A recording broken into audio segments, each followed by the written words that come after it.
Ladies and gentlemen, Honorable Chief Minister of Kerala, Shri Pinarayi Vijayanji, Honorable Speaker of the Kerala Legislative Assembly, Shri M.B. Rajeshji, and Honorable Leader of Opposition, Shri V.D. Satishanji, have arrived at the venue.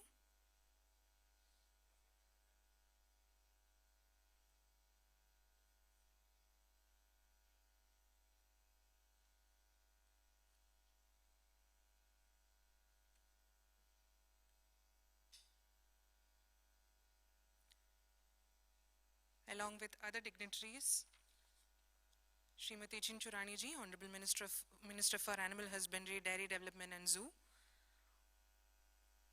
Shri Chittem Gopakumar ji, Honorable Deputy Speaker of the Kerala Legislative Assembly,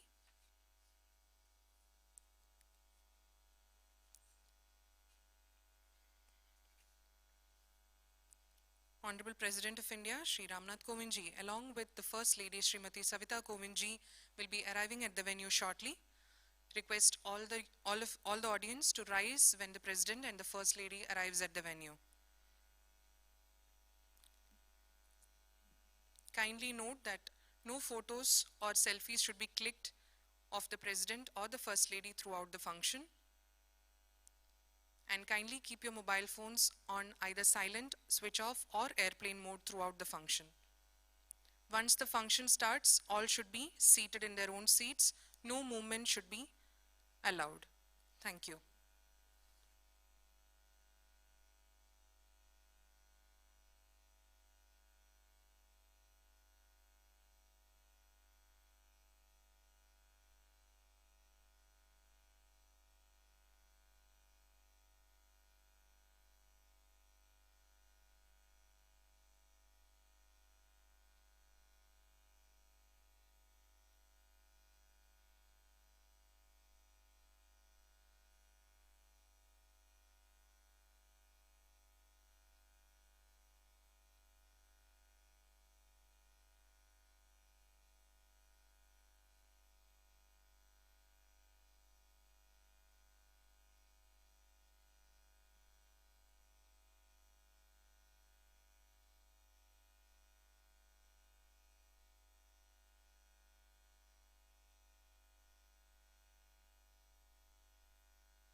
Honorable Governor of Kerala, Shri Arif Muhammad Khan ji, is arriving at the venue.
Distinguished dignitaries, esteemed women representatives from across India, ladies and gentlemen, Namaskar and welcome to the God's own country and to the inaugural ceremony of the two-day National Women Legislators Conference organized by the Kerala Legislative Assembly in connection with the Azadi Ka Amrit Mahotsav celebrations marking the 75 years of Indian independence. We'll start the function soon.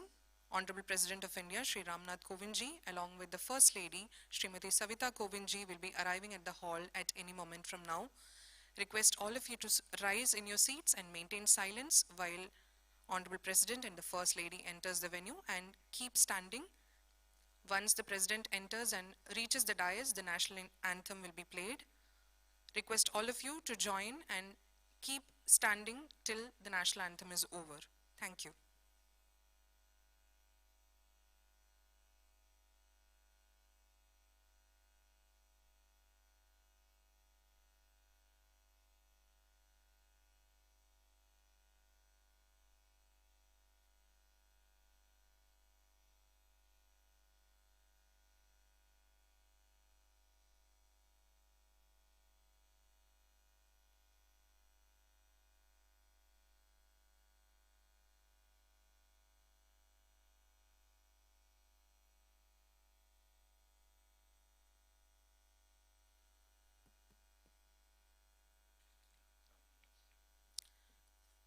Honorable President of India, Shri Ramnath Kovindji, and the First Lady, Srimati Savita Kovindji, are arriving at the venue. Request all of you to rise.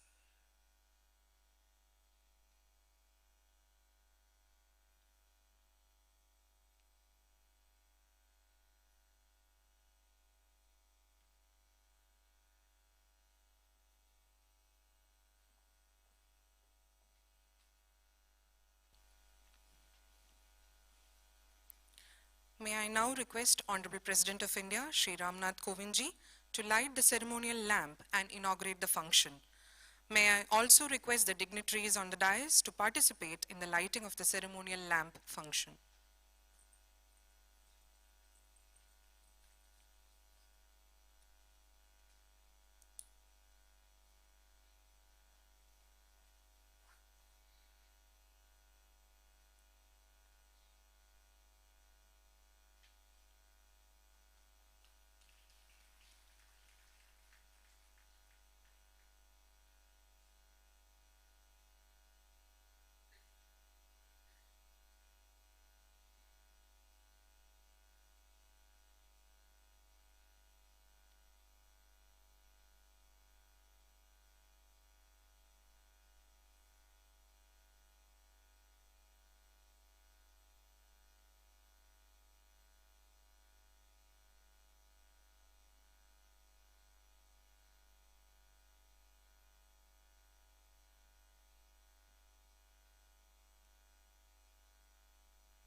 May I request Honorable Speaker of Kerala Legislative Assembly, Shri M.B. Rajesh ji, to present a memento to the Honorable President of India.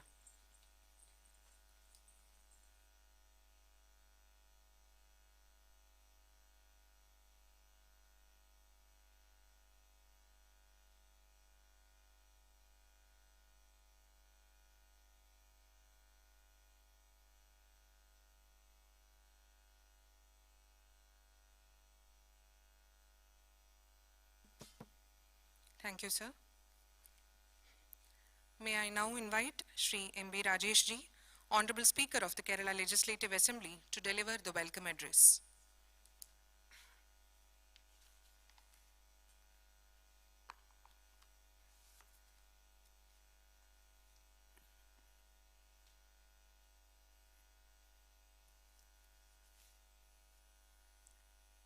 Honorable President of India, Sri Ramnath Kovindji, Honorable Governor, Sri Arif Muhammad Khan, Honorable Chief Minister, Sri Pinarayi Vijayan, Honorable Leader of Opposition, Sri V.D. Satheeshan, Honorable Minister for Animal Husbandry and Dairy Development, Srimati J. Chinjurani, Honorable Minister for Honorable Deputy Speaker, Sri Chittem Gopakumar, and other distinguished guests on and off the dais. It is with profound pleasure and pride that I stand before this august gathering. The Kerala Legislative Assembly is privileged to host the first ever national conference of all women legislatures of our country. This unique conference is being organized as part of Azadi Ka Amrit Mahotsav on the occasion of 75 years of Indian independence.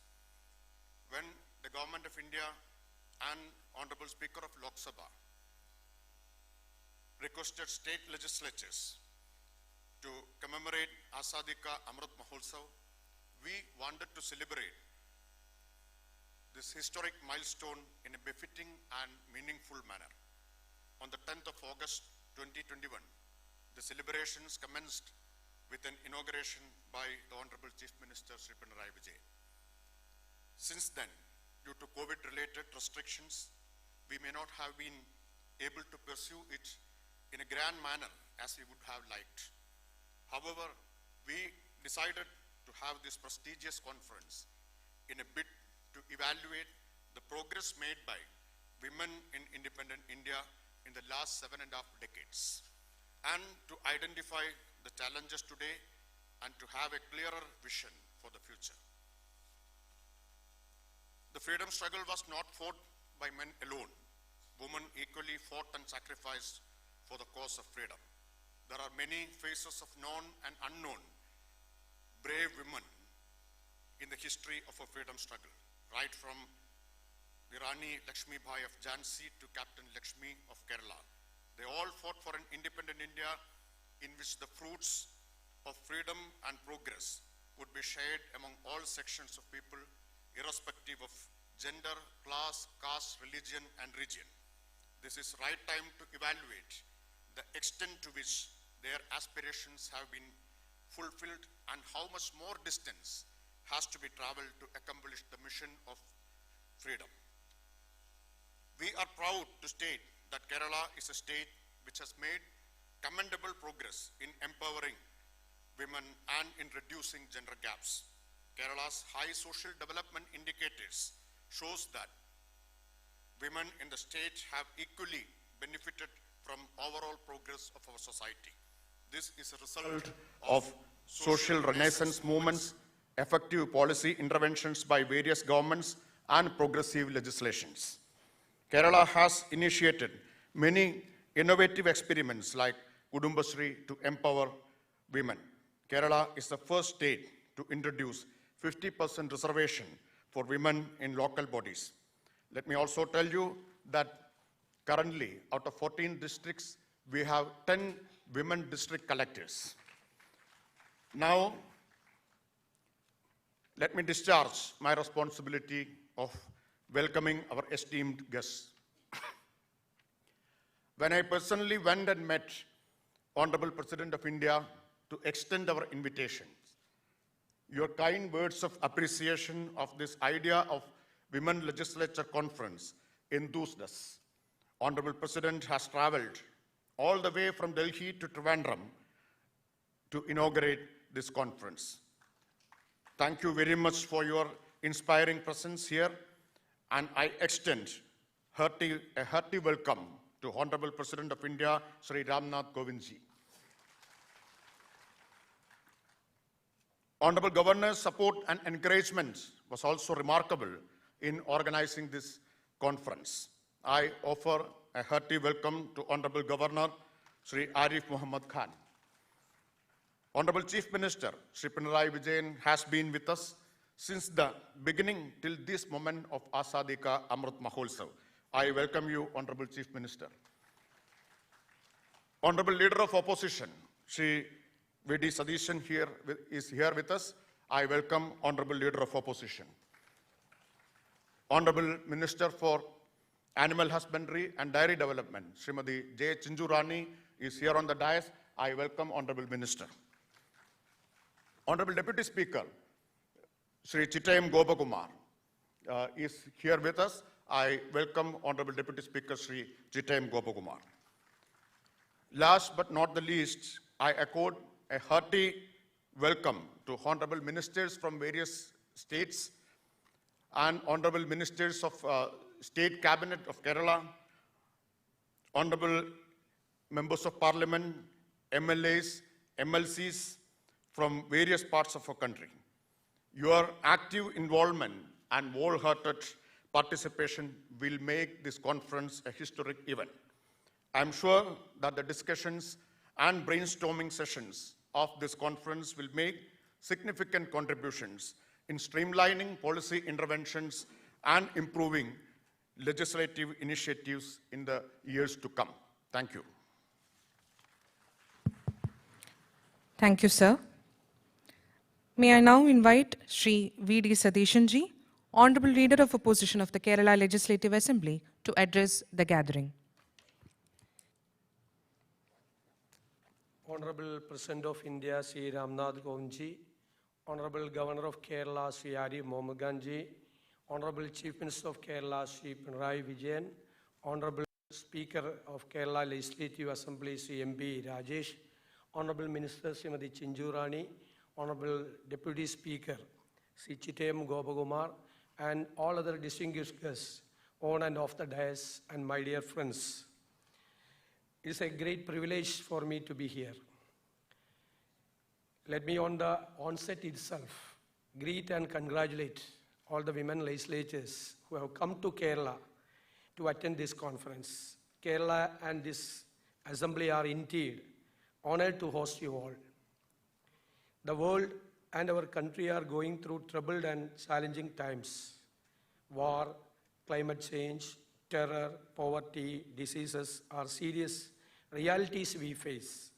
Along with all this, we find the terrible way in which women, minorities, and differently abled are marginalized and silenced.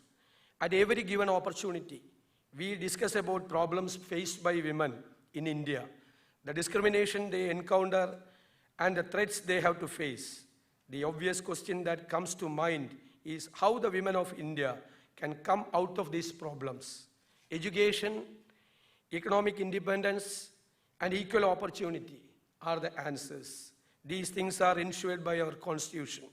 In spite of these constitutional rights and legal protection, why are our sisters being subjected to so much hardships? You, the women legislators, are part of the answer. Political empowerment is a logical and long-lasting method to empower those who are in a disadvantageous position economically and socially. Being political is not just being affiliated to an ideology or a party.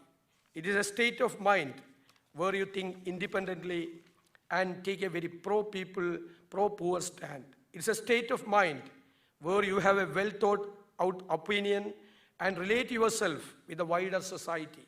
It's an action plan for minimum common good. It's a way of life where you put people around you first and then this country above everything else. When you become a people's representative, your responsibility is doubled. So also is your opportunity to influence the way this country is being run. So it is of pivotal importance. And women came out in large numbers to be active participants in politics and in governance. That process itself will bring in a huge revolution. It will also ensure protection and equal status to our less fortunate sisters, but also for all less fortunate sections of our society. Women, whether they are teachers, doctors, nurses, or politicians, seem to have more connect with people around them, and you have a wonderful talent to challenge the way things are planned and carried out. You bring in fundamental change to society, and you can root out the redundant and meaningless elements. with such power and precision that the change you can bring it can be so deep and everlasting. India at this juncture of her history needs more and more people like you, women legislators. We need more women members in our state legislative assemblies. We need more women in our parliament. The revolutionary enactment brought in by Sri Rajiv Gandhi ensured 33.33% representation for women in panchayats and municipal corporations. I'm happy to say that Kerala made it 50% reservation. It has brought in commendable changes in the way our local bodies are run. It has also brought in tremendous changes to the lives of hundreds of thousands of women. This process has to go forward. The more the women in public life, it means more human element in politics and governance. More women in legislative assemblies mean more consideration for weaker sections and much more care to our environment and resources, because women are better and kinder managers. In this era of blatant communalism and divides, the more our sisters come to the forefront of our public life, these dangerous and nasty trends will come down, because women understand the ugly way these manipulative forces can work and ruin the lives of the coming generations. They can resist and finish off these dark forces waiting to ruin the very idea of India. Here I would like to remember the hundreds of women who laid down their lives for the freedom of our country. Let us pay our respects to great souls like Kasturba Gandhi, Sarojini Naidu, Indira Ji, and many, many more like them, Aruna Asaf Ali, Ammu Swaminathan, etc. So many are there. Let those lights guide us. Dear sisters, you are stronger and deeper than us men. You have the capacity to endure and win, and you alone can shape future in the fundamental sense. I salute you and wish you all the very best. Thank you. Thank you. Thank you, sir. May I now request Srimati J. Chinchurani ji, Honorable Minister for Animal Husbandry, Dairy Development and Zoo, Government of Kerala, to address the audience.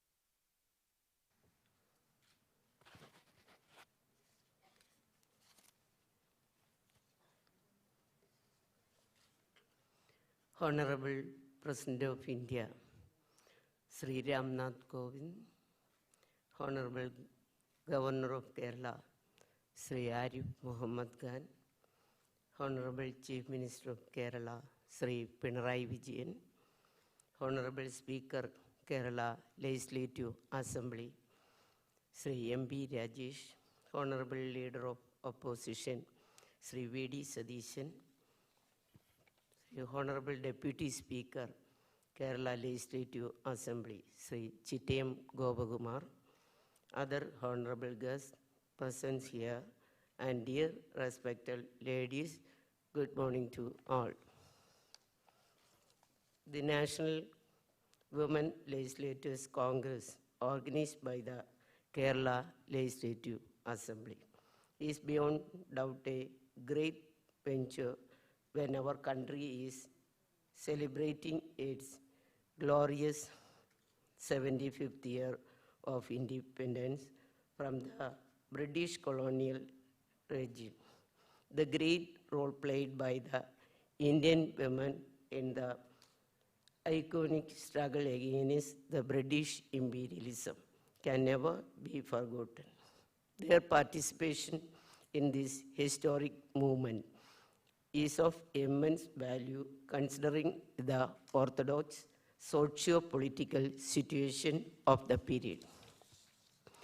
In this occasion, we commemorate the immense courage and sacrifice that they portrayed in the face of battle in independent India. Women were able to play a pivotal role in the various lawmaking bodies. Women also played the roles of President, Prime Minister, Lok Sabha Speaker, and many more, steering the wheel of the Constitution of India. They also were part of many important administrative roles in forming laws of historical importance. When they stand here in this legislative hall, we are reminded of all those fierce women legislators who had made this legislative hall a battlefield with their immense contributions. The first Deputy Speaker of the Kerala Legislative Assembly, Srimati Aisha Bai, the first woman Minister of the maiden Kerala government, Srimati Gauri Amma, and the woman face of fight and reliance, Srimati Rosamma Punnus, should be remembered in this occasion. It is essential that more women should come to the forefront of administrative roles. It gives me pride and joy to be reminded that Kerala is one state which has many women as district collectors. It is necessary that more women should become part of the lawmaking and other democratic bodies. We should be proud of that Kerala has successfully implements 50% reservation for women in the local self-governing levels. Women should start considering their involvement in the lawmaking and administrative activities with more seriousness and responsibility. I am sure that this consortium should be an imminent proof that can acknowledge women's capabilities in law making and administration. This meeting should be able to instill great confidence to the women social workers of India. Therefore, I express my sincere greetings to all the women legislators who have gathered here. Jai Hind. Thank you, Madam.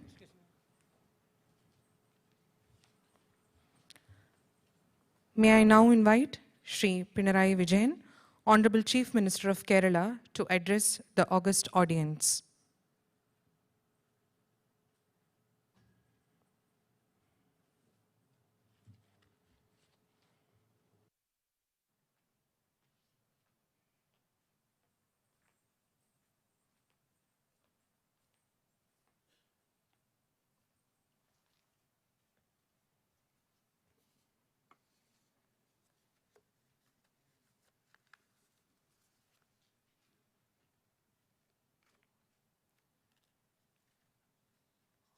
Honorable President of India, Sri Ramnath Kovindji, Honorable First Lady of India, Srimati Savitha Kovindji, Honorable Governor of Kerala, Sri Arif Mohammad Khanji, Honorable Speaker and Deputy Speaker of the Kerala Assembly, Honorable Leader of Opposition, Sri V.D. Sadishan, Honorable Minister for Animal Husbandry and Dairy, Srimati J. Chinchurani, and all other dignitaries on and off the dais, especially the women legislators from around the country. Greetings to you all. It gives us immense pleasure to be able to host all of you here in Kerala. At the outset, let me extend a very warm welcome to all of you to Kerala, God's own country.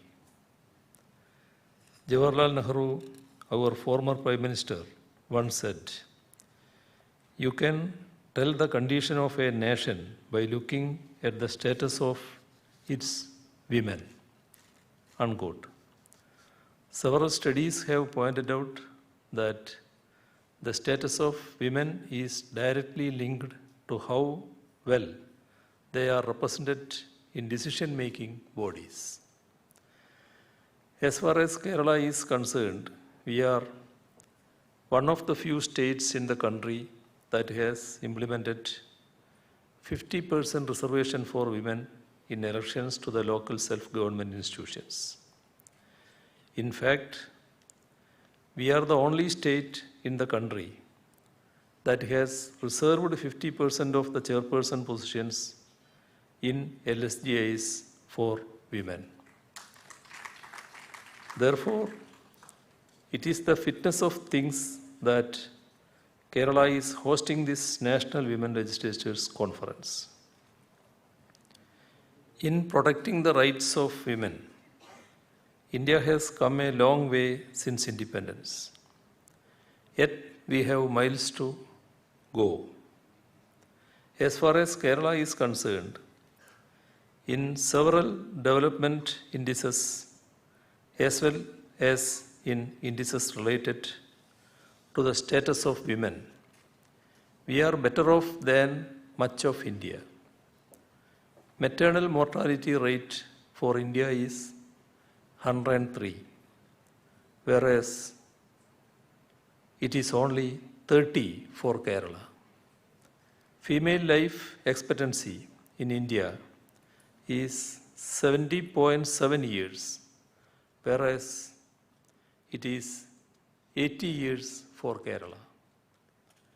While only 51.4% of the girls in India enroll for higher secondary education, 83% of the girls in Kerala enroll for the same.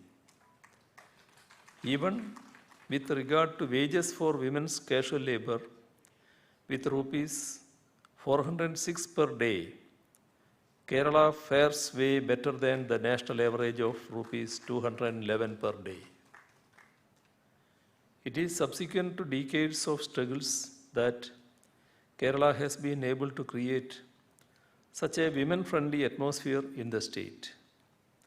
Kerala's women have stood fearlessly to secure their rights.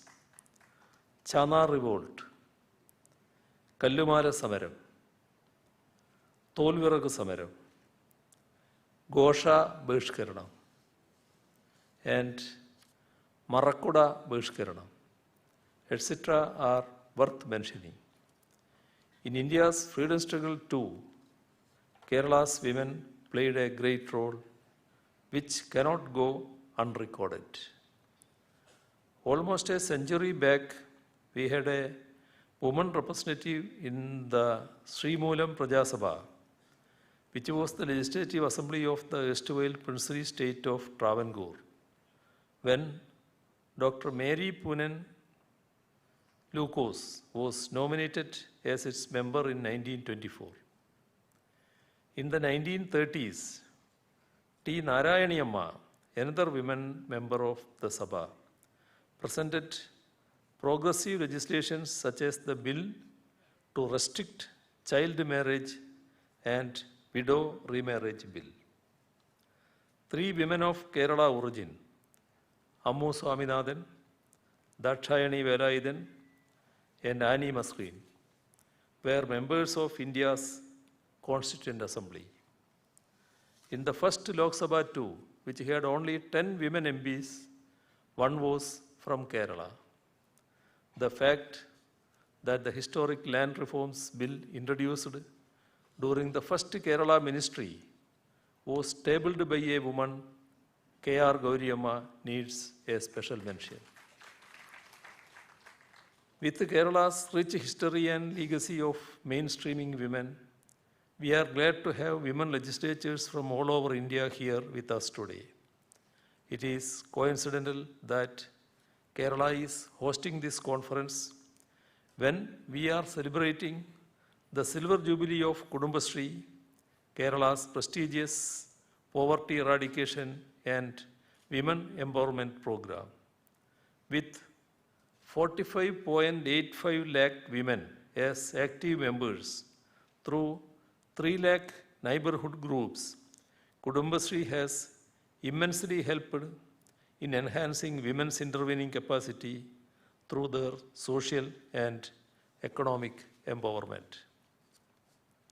Ever since 2016, Kerala has made giant strides with regard to women's welfare. We have created a separate Department of Women and Child Development. We have constituted gender budgeting and are moving towards allocating 25% of the state's budget for women. Women are being increasingly inducted into the state police and other public services. Pink Police and Pink Patrol have been made operational specifically to ensure women's safety.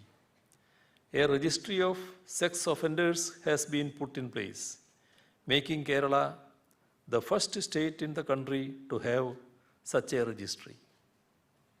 Last year, we have made a revolutionary announcement that Kerala will value the labor of women in their homes and constitute a pension scheme for women engaged in household work. Quite often, their services inside the house go unnoticed, and we are determined to put an end to it. Today in Kerala, if a crime is committed against any woman, swift justice is being ensured. Even the high and mighty held responsible are forced to pay for such crimes. Together, Kerala society stands unflinchingly for women's rights and gender justice. As you all know, this conference is being held here as part of the Azadi Ka Amrit Mahotsav, a celebration which commemorates Indian independence in its Platinum Jubilee year. India's freedom was won as a result of struggles spearheaded by various sections of our society, including women. But still, we have not yet achieved a gender-just society. No society can claim to be free if its women are not free. We have a historic responsibility in our hands to ensure that men and women enjoy the same freedoms. And that cannot be achieved without ensuring adequate representation of women in our state's legislative assemblies and the nation's parliament. I hope that this National Women Legislatures Conference will be a milestone in that regard, making our freedom truly meaningful. Let us work together to realize a gender-just society. Thank you. Thank you, sir.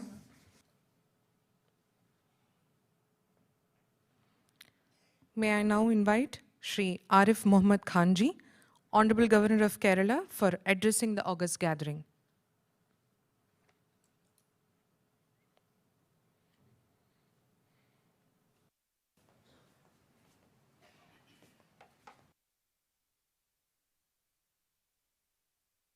Thank you very much.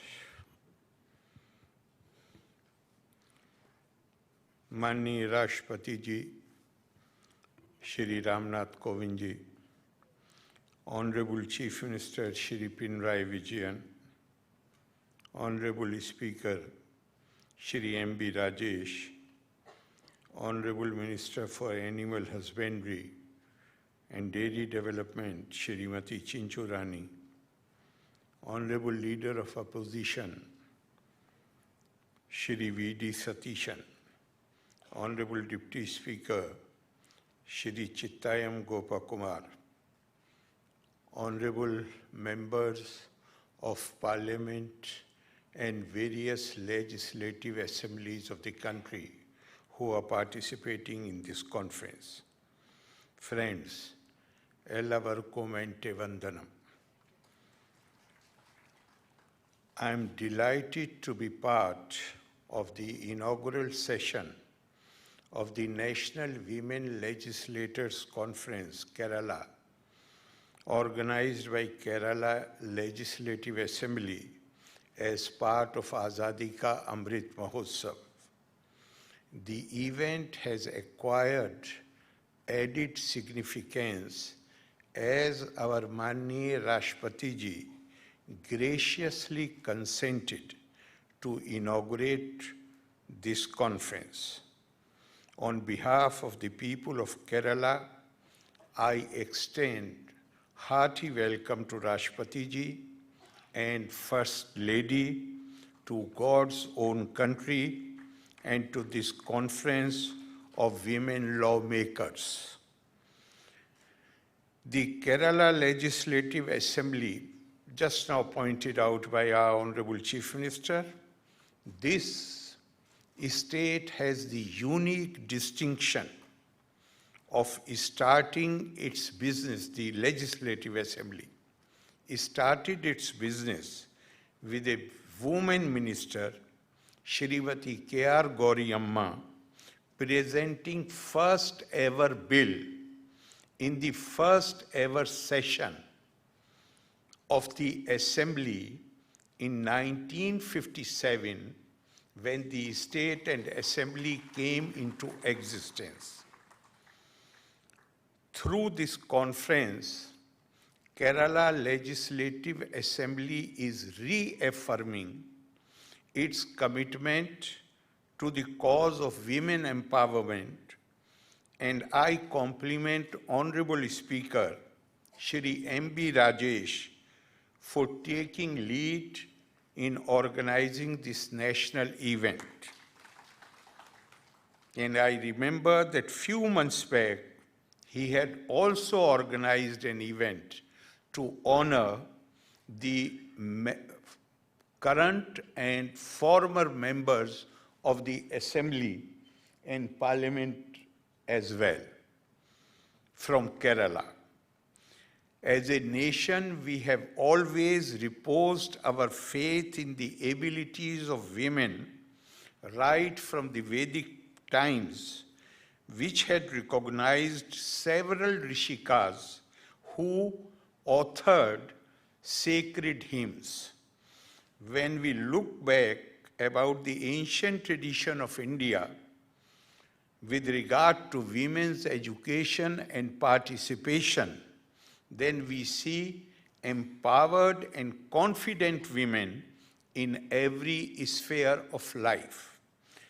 The study of our ancient books reveals that, like many others, we also started our civilizational journey with the worship of women.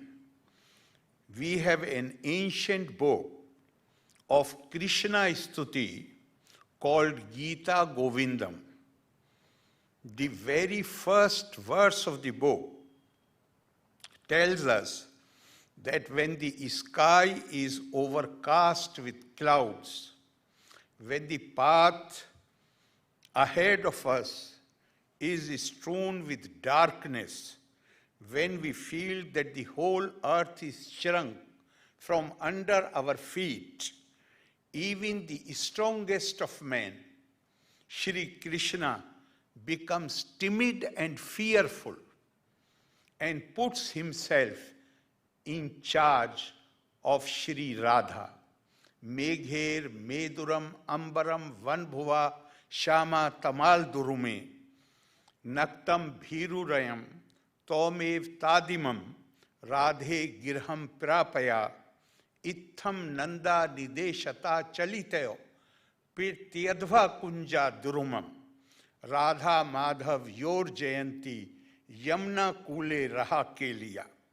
Here we see how beautifully the poet is idealizing women power. Now the problem is that we idealize women and stop there. The trouble is we do not really follow it wholeheartedly. We pass resolutions and unfortunately stop there. But I should say, in fairness to our governments, both the central and the state, and our great leaders like Shri Narayan Guru and Saint Chavra and other philanthropic institutions, that they have brought about a renaissance in women's education, which helped in changing our attitudes positively. On the subject of gender justice and women empowerment. This ancient tradition of India that viewed women and men being controller of their own destiny found powerful expression in the words of Swami Vivekananda, who said, "No man shall dictate to a woman, nor woman to a man. Women will work out their destiny better than man can ever do for them. All mischief has come because man undertook to shape the destiny of women." We are proud of our nation's collective wisdom in including 15 lady members in the body that drafted our Constitution, whereas in older democracies, the women had to struggle for more than a century for getting their right to vote to be recognized by their respective constitutions. Our Constitution granted to citizens equality before law, prohibited any discrimination based on factors associated with birth, including gender, affirming the truly inclusive character of our democracy. Such progressive measures have helped women to become equal partners in nation building. However, the paradox is that even after 7 decades of freedom, there are individuals who cultivate romance of regression and seek to marginalize women by imposing patriarchal restrictions on their public appearance and participation in public activities. Such actions violate the basic constitutional rights as well as the laws designed to protect women.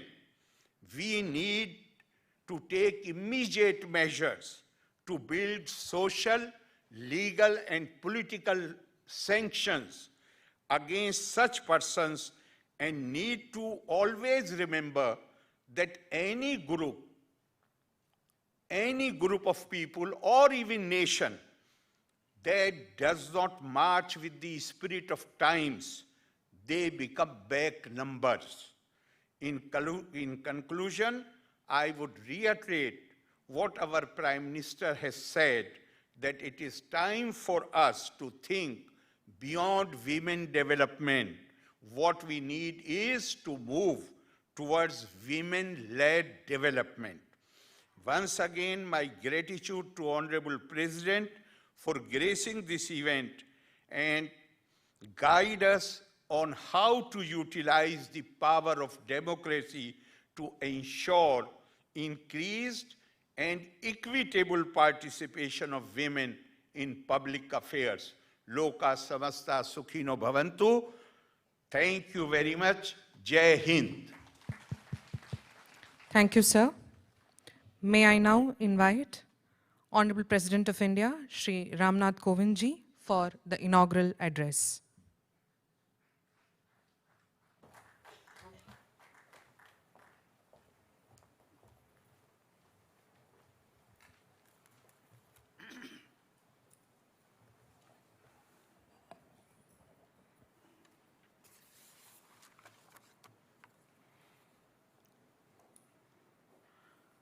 Governor of Kerala, Sri Arif Muhammad Khan ji, Chief Minister of Kerala, Sri Pinarayi Vijayan ji, Speaker, Kerala Legislative Assembly, Sri M.B. Rajesh ji, Minister for Animal Husbandry, Dairy Development and Zoo, Srimati J. Chinchu Rani ji, Leader of Opposition, Kerala Legislative Assembly, Sri V.D. Sathisan ji, Deputy Speaker, Kerala Legislative Assembly, Sri Chittayam Gopa Kumar ji, members of the Kerala Legislative Assembly, distinguished delegates from across the country, ladies and gentlemen. I am indeed both glad and proud to be here among you today. I am glad because I am facing a great gathering that shows the power and potential of India's democracy. I am proud because I am addressing you, the elected women representatives of India who have chosen to step out and make a difference in a way only you can. Ladies and gentlemen, it is only appropriate that the National Women Legislatures Conference is being held when the nation is preparing to commemorate the 75th anniversary of our independence. Under Azadi Ka Amrit Mahotsav, we have been holding memorial events for more than a year now. People's enthusiastic participation in various functions shows their zeal to connect with the past and rediscover for themselves the foundations of our republic. In the saga of our freedom movement, women played a stellar part. That context adds significance to this conference. India's efforts to be freed from the shackles of an exploitative colonial rule began long ago, and 1857 was one of its early manifestations. Even in the middle of the 19th century, while there were only men on the other side, the Indian side included many women. Rani Lakshmibai was the most notable among them, but there were many more like her fighting bravely against the unjust rule. That period was marked by countless uprisings across the country against foreign rule. They were of local nature, but they were also animated by nationalist aspirations. Equally, they all were marked by women's wholehearted participation in them. Ladies and gentlemen, it was towards the end of the 19th century that the freedom struggle started taking a distinct and formal shape. Gandhiji's return to the motherland in 1915 transformed it into a mass movement. A number of satyagraha campaigns led by him, from the non-cooperation movement to Quit India, had widespread participation of women. Indeed, historians have noted that women from all sections of society came out of their limited domestic spaces and joined public agitations in large numbers thanks to Gandhiji's unique leadership. I would like to add that those agitations were so successful eventually precisely because there was women's participation in them. Among the first women satyagrahis was Kasturba. Given the larger than life personality of her life partner, her own contribution to the nation tends to be ignored. She was not only the better half of the father of the nation, she was an inspiration to many women right from her days in South Africa. Also consider the Salt March to Dandi, the great event that changed the course of history. When Gandhiji was arrested, he chose to pass the mantle of leadership of this campaign to Sarojini Naidu. A great orator and poet, Naidu led by example and gladly faced a jail sentence. And how can we forget her associate, Kamala Devi Chattopadhyay?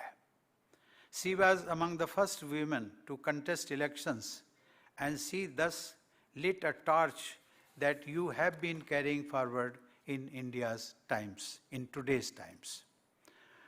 When one starts giving examples of women's participation in our national movement, so many inspiring names come to mind that one is able to mention only a few of them. Before this August Assembly of Women Legislators, I would like to recall the historic sacrifices of Madam Bhikaji Kama and of Captain Lakshmi Sehgal and her associates in the Indian National Army led by Netaji Subhash Chandra Bose. Ladies and gentlemen, when the glorious day of freedom came closer and the Constituent Assembly got together to draft a constitution for the nation, we were indeed fortunate to have 15 women members in it, and 3 of them were from Kerala. And their names were mentioned by our Chief Minister. Notable among this group was Hansaben Jivraj Mehta, also a social reformer and educationist. Her contribution to the cause of women's empowerment goes well beyond the boundaries of India. Hansaben was also India's delegate to the UN Human Rights Commission in 1947-48, when the Universal Declaration of Human Rights was being drafted. It was due to her intervention that the opening line was changed from "all men are created equal." I repeat it. The original draft was "all men are created equal." And at the instance of Hansaben, this was amended to "all human beings are created equal." Because human beings include men and women as well. India had then just emerged out of the colonial era. Yet, it is a matter of great pride for us that it was an Indian woman who taught the world the first session in gender equality. Ladies and gentlemen, the sensitivity towards equality of all kinds could only have been achieved due to the freedom struggle. India accomplished a rare distinction of offering universal franchise to all its adult citizens, regardless of any distinctions, right at the inception.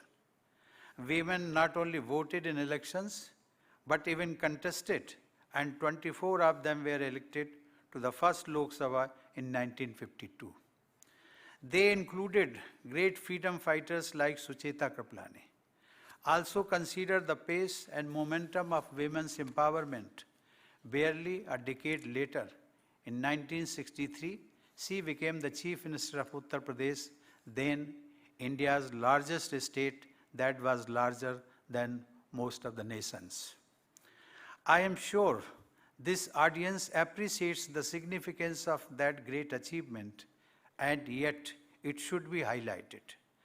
Women in the world's oldest modern democracy, the United States, had to wait for more than a century after its independence to win the right to vote.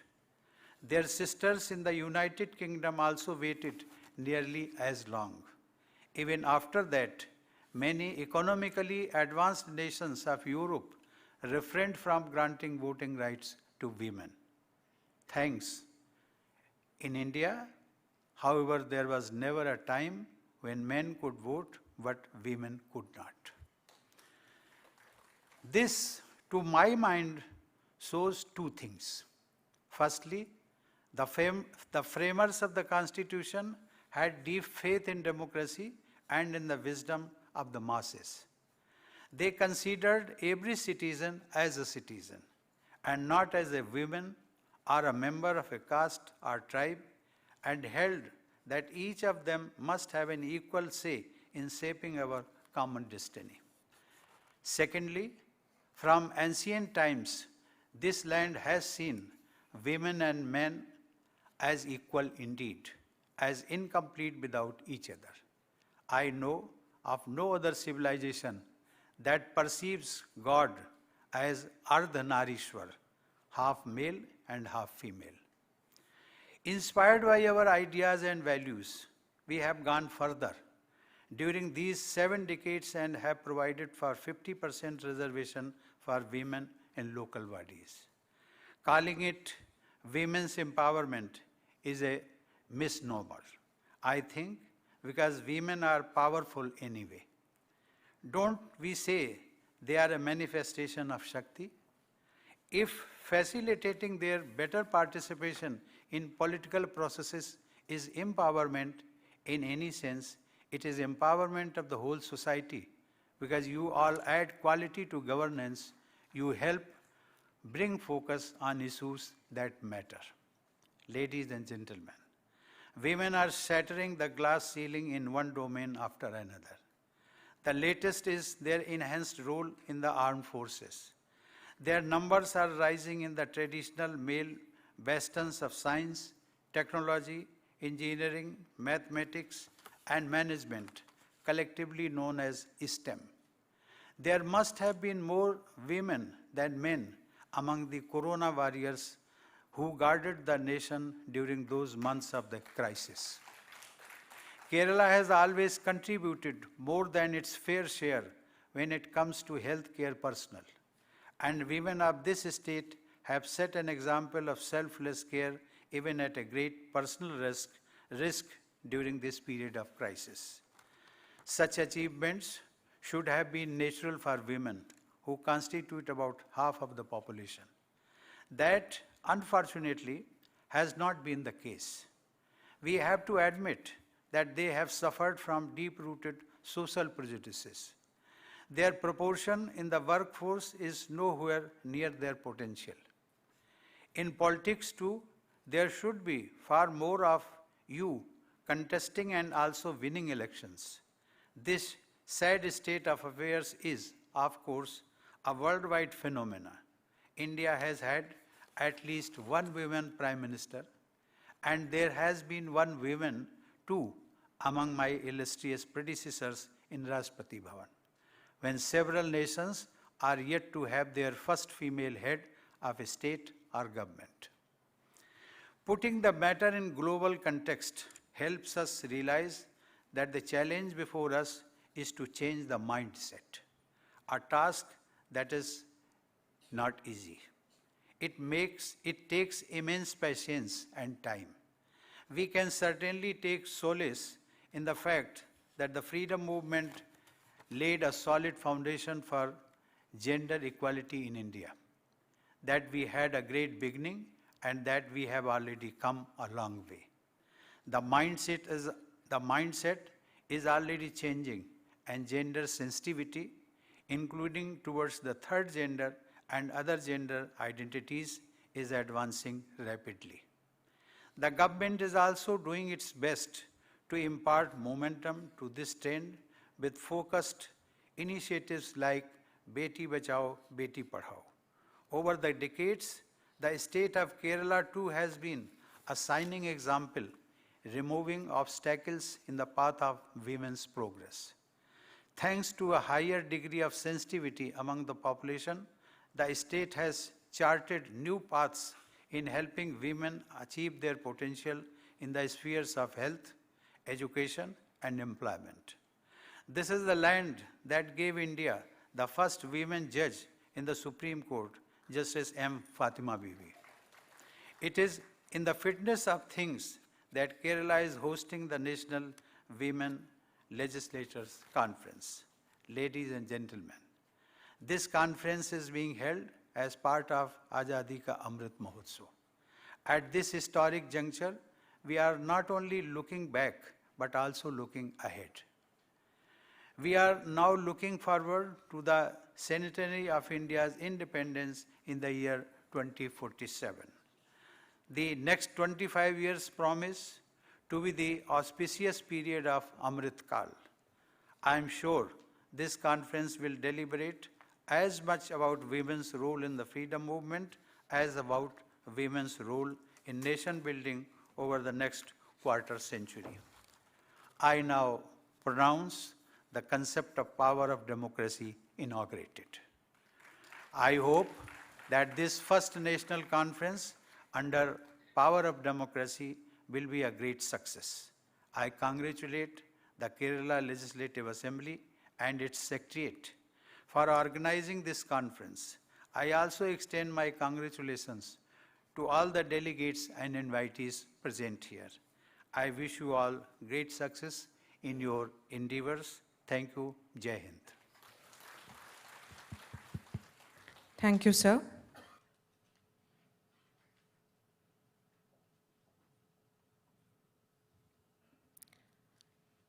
May I now invite Shri Chittayam Gopakumar, Honorable Deputy Speaker of Kerala Legislative Assembly, to deliver the vote of thanks.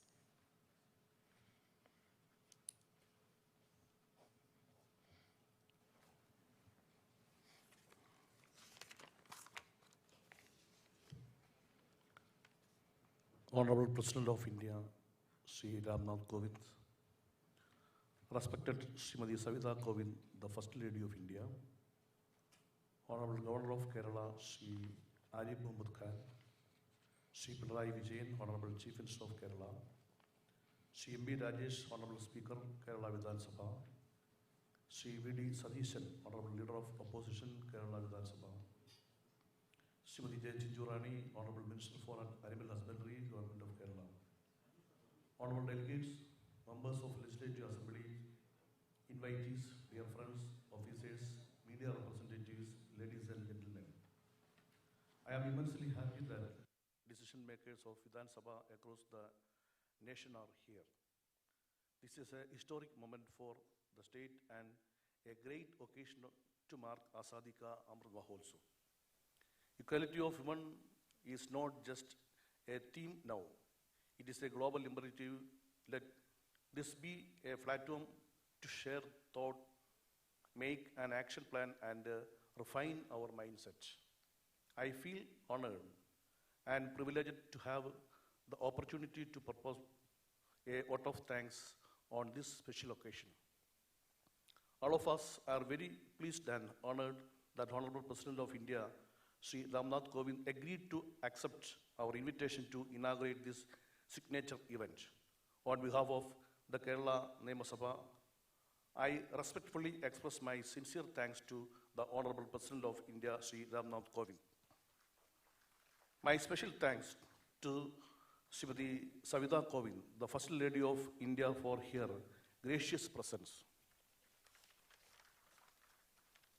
I, on behalf of the Kerala Vidhan Sabha, convey deep regards and hearty thanks to Sri Arif Muhammad Khan, Honorable Governor of Kerala.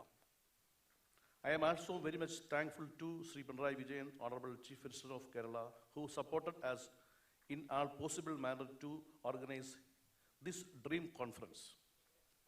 My sincere thanks to Sri M.B. Rajesh, Honorable Speaker, Kerala Vidhan Sabha, for organizing this conference. My special thanks to Sri V.D. Sadishan, Honorable Leader of Opposition, Kerala Legislative Assembly, for this gracious presence. I would like to thank Srimati J. Chinjurani, Honorable Minister for Animal Husbandry, Government of Kerala, for being with us today. I would like to thank all the honorable delegates, members of Legislative Assembly, media representatives, and invitees present here. We have been fortunate enough to be backed by a team of very motivated and dedicated staff of the Legislature Secretariat. Thank you, friends, for your involvement and efforts.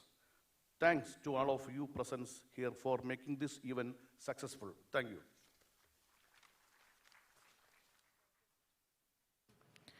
Thank you, sir.